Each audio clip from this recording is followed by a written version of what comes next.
Yan na naman nga kami mga madi.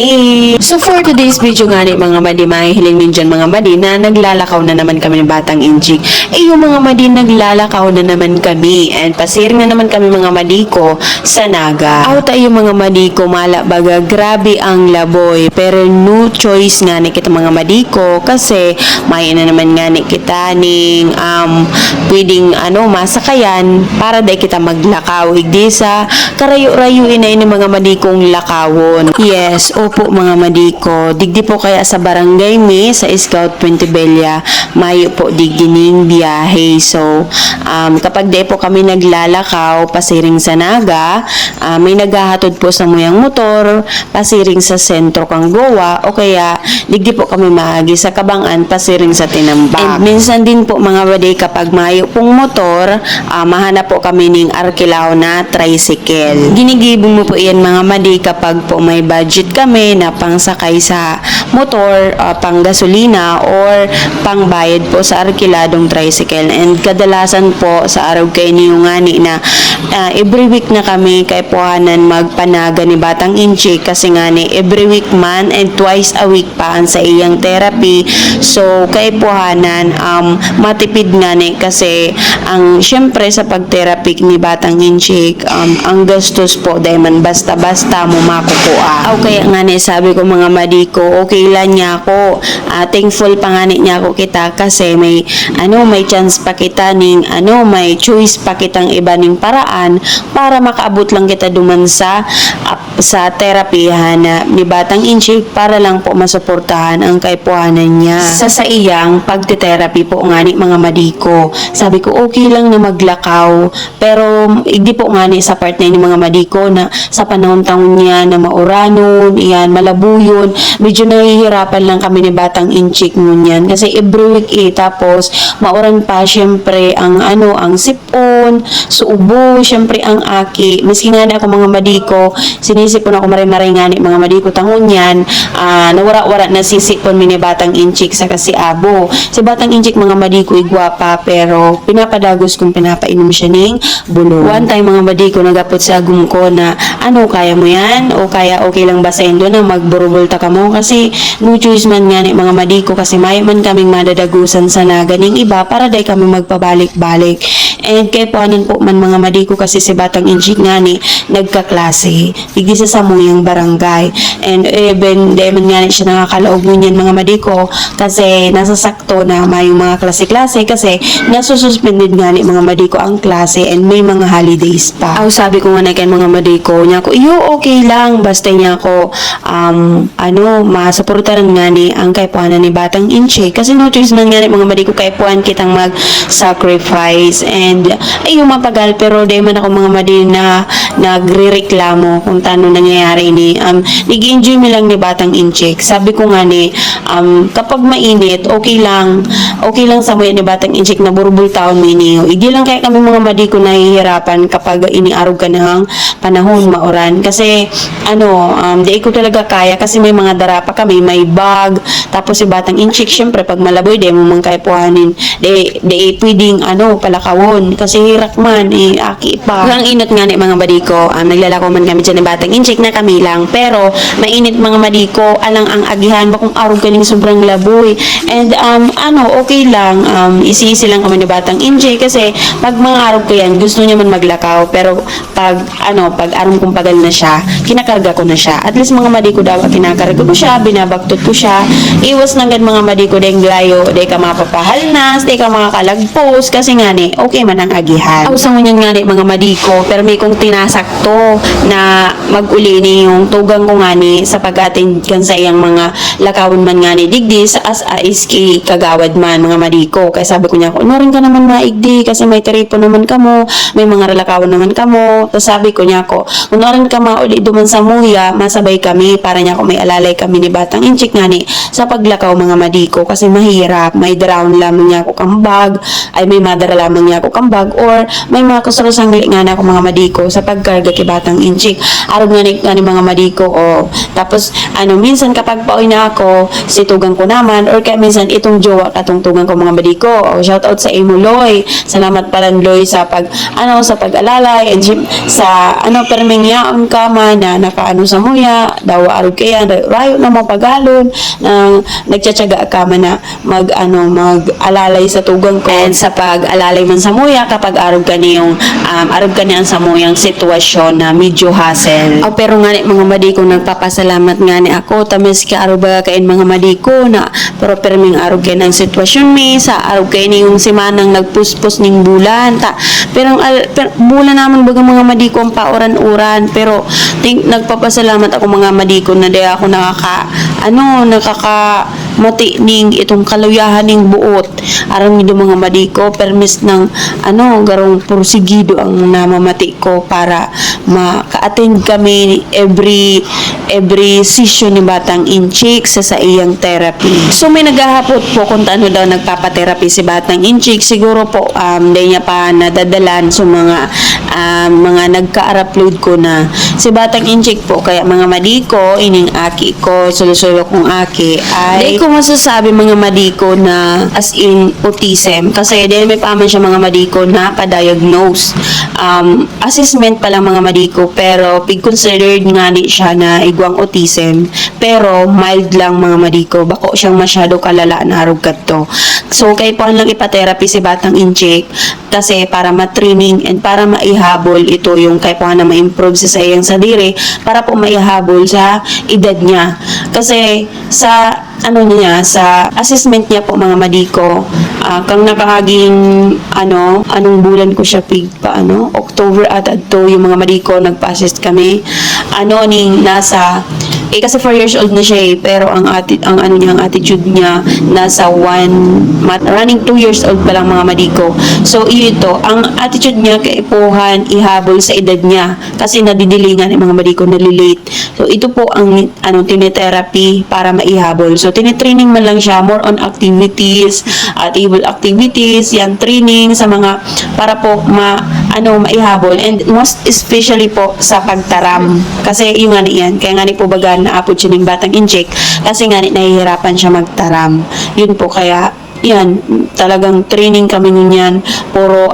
practice po sa iya, lalo na po sa pagtaram niya. Although nakakataraman po siya, kaya po dahil masasabing speech delay siya kasi nakakataraman siya. So kaya manunod niya man po magtaram, yun lang, training lang po talaga. Kaya ko po yan mga madi ko sinishare sa Indo kasi nga di ba, syempre gusto ko nga kamang iba sa journey ni Batang Inchik and gusto kong i-share sa Indo na arganida wa argayan, ang sa mga ginagihan, ang mga pagsubok, mga challenge, and basta ursigido ka, and yun, tanggap mo kung ano yung mga pagsubok na itinatao sa imong mahal na Diyos, and yan, tiyaga lang kung paano mo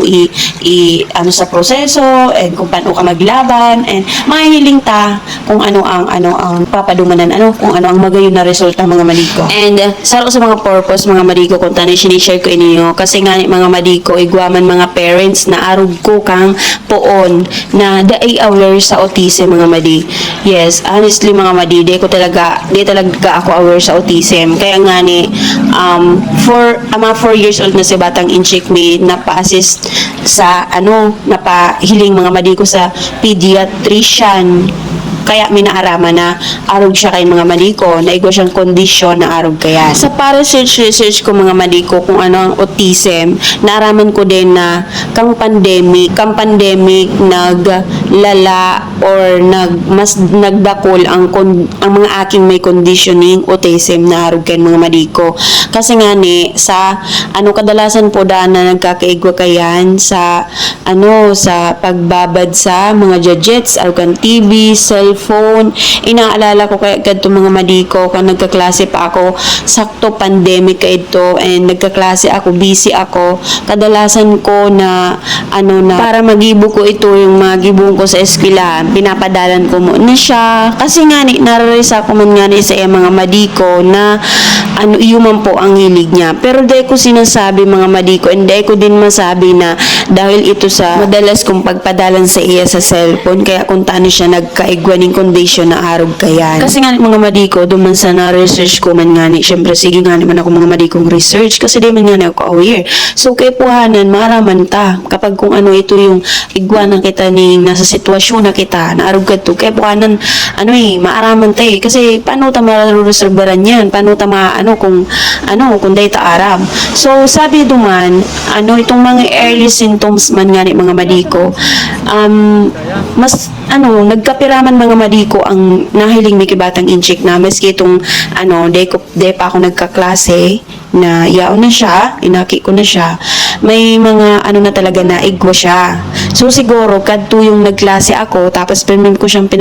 cellphone pa para magibo ko itong mga ginigibo ko, siguro mas naglala. Kaya puanan talaga may limit lang talaga ang mga akita sa paggamit ng cellphone mga madi, maski sa pagdalan. So naglala lang talaga guide si kondisyon ni batang inchik. And sabi pedya niya, nagpasalamat man siya kasi mas maaga nga ni po daash si batang inchik ning na-consult sa pedya sa Inda. And yun, naging aware kami ning mas maaga. Kasi po mas okay na aki pa tatawantanan siya ning support sa therapy para mas madali po na mauli ang sinda or maka-recover. O basta para sa mga madiko, bako isang may akong binabasol o kung isay pama na nabis ka ang sadiri ko kasi ang mga araw ka ng sitwasyon data man yung ginusto siguro may mga pangyayari na siguro iyon lang to naging rason, pero talagang iyan mga pagsubok ta sa buhay, talagang may rason iyan kung tani tinataw sa tuya, may rason ng mahal na Diyos kung tato pinapadana siya sa tuya kasi may lesson yan siguro yan lang ang paraan para may mga bagay na dahil kita makakanood or kung data ma-realize hanggat dito nararanasan ng araw kaning sitwasyon. Sabi nga ni katong mga malikong sarong magurang man na igwang naging success, igwa siyang akin autistic Charlie naging successful man, okay na sa akin niya. Sabi niya, advice niya sa muya and motivation na din, sabi niya,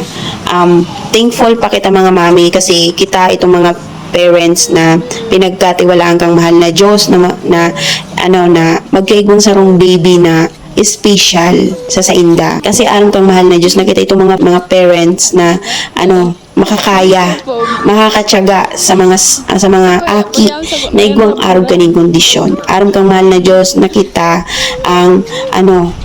may kakayahan para matabangan sinda, para ma-guide sinda, and para masuportahan sinda sa gabus na kaipuanan ninda, di ba? And yes, agree ako naman mga madiko. Kasi sisay man na parents kayang gibuon gabus na sacrifice para lang mapamarayang sa tuyang mga aki. So, yung mga madiko, tig-share ko lang sa indo mga madiko para sa mga naghahapot dyan, aram mo po kaya dakol man ako ng mga ibang supporter. Nagpapasalamat po ako kasi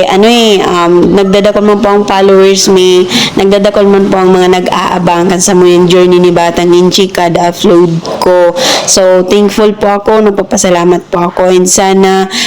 yaon po kamo dyan permi para mag-iba sa journey ni Batang Inchik. Salamat pong maray. So igdi po mga madiko, harami na po kami kayo mga madiko sa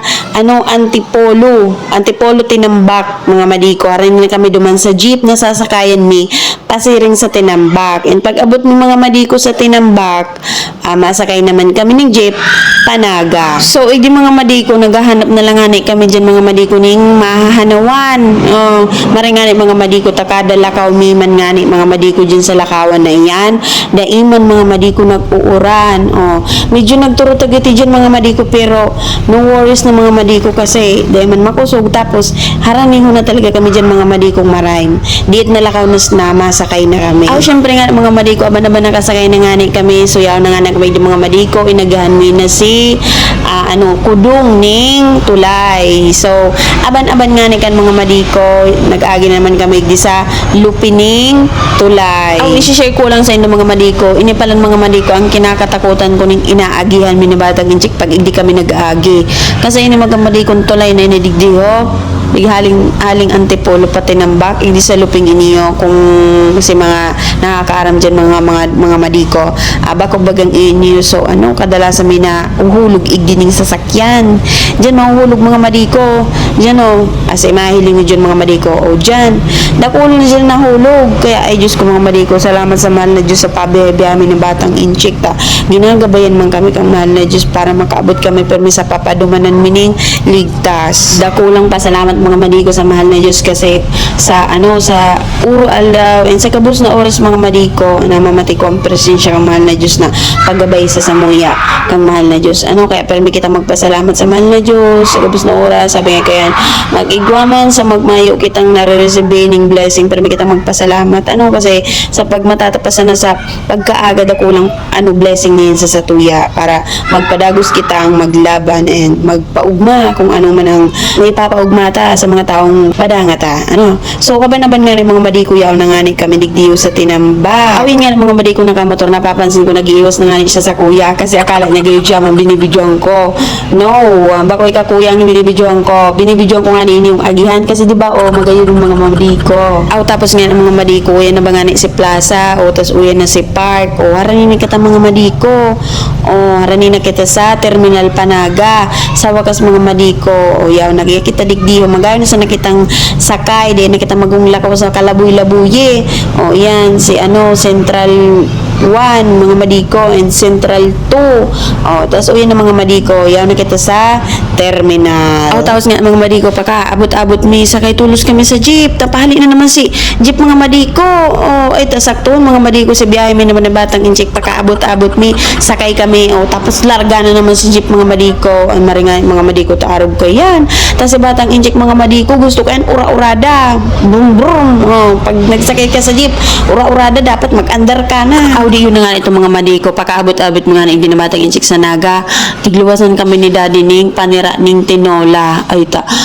ugmaw na ako mga madiko syempre sa araw kay to yung kalawig-lawig na inagyuhan mo mga madiko di syempre nagutom nagutom kami tapos araw kayo nang abutan mong panira ay siram sa na mga madiko tapos mainit-init pa gutom ko na pati mga madikong maray kaya sabi ko niya ko daddy mo na makarakanan niya ko kita pero nga mga madiko habang nagkakangani kami kaya tigiisip ko niya ko sana niya ko si mga kairmanan ko sa bago masiraman niya ko ang panira na maabutan ninda arog man niya ko kaning namati ko arog niya ko kaning namati ni batang inchikma na tiglutuan ni dali niya pa ning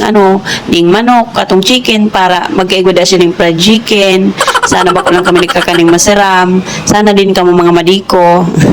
so yun mga madiko tulong na dyan si karakan mi na batang inchik sa kaning ama niya so hanggang igdi na lang mga madiko ang samo yan yung isi-share sa Indo sana nag-enjoy ka mga madiko perang aldo pati kaming day naka-upload kasi duman sa lugar may pong brand out kasi pig-ayos po ang kuryente ang mga wire and mga poste so yan lang po ng mga madiko ang samuyang isi-share sa Indo thank you so much mga madi sa Indong pag-abangan sa muyang mga video thank you so much bye bye Q